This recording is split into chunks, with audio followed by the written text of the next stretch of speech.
Hello everybody, my name is Mariam Irfan and today I will be presenting a review of the Keynesian explanation of the labor market with respect to nominal and real rigidities in price and wages. So here is the content of my presentation, which will start with an introduction to Keynesianism. Then I will be moving on to the explanation of non-neutrality of money, which can be explained through nominal wage rigidity as well as nominal price rigidity. Then I will explain unemployment according to Keynesian economics through the effective demand model, efficiency wage model, as well as the concept of labor hoarding. Lastly, I will be presenting an analysis on the entire theory um, with my perspective and how I have analyzed it with respect to the current world that we're living in. Introducing Keynesianism. Keynesianism is a school of thought that was founded by John Maynard Keynes, who is also known as the founder of modern macroeconomics. The central tenet of this school of thought is that government intervention can stabilize the economy, as well as that aggregate demand is the most important driving force in the economy.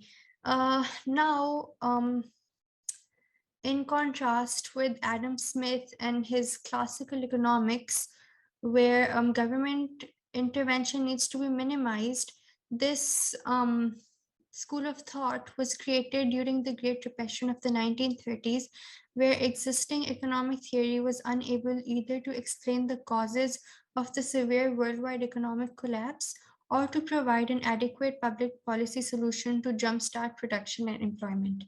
Moreover, Keynes argued that inadequate overall demand could lead to prolonged periods of high employment. However, this is one part that I will not be majorly focusing on throughout this presentation.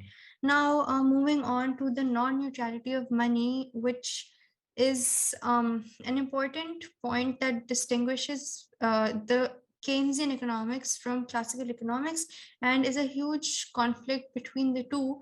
So, in the classical view, a monetary expansion is rapidly transmitted into prices, leading to an equilibrium. Now, this can be seen from the two graphs on the right, where the first one is the intersection of the IS and LM curve, along with the full employment line, where um, the actual output is Y bar and the interest rate is set at R by, of course, the market forces.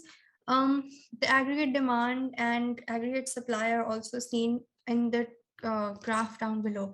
Now, when money supply is increased by 10% by the central bank, the LM curve shifts from LM1 to LM2, which increases the output and decreases the real interest rate. As a result, the aggregate demand also increases.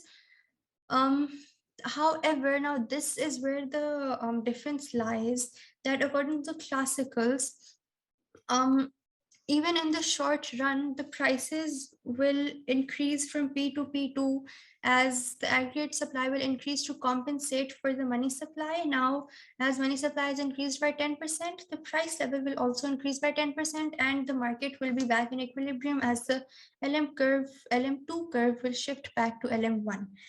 Now, Keynesians, while they agree that money is neutral after prices fully adjust, they believe that because of slow price adjustment, the economy may spend a long time in disequilibrium.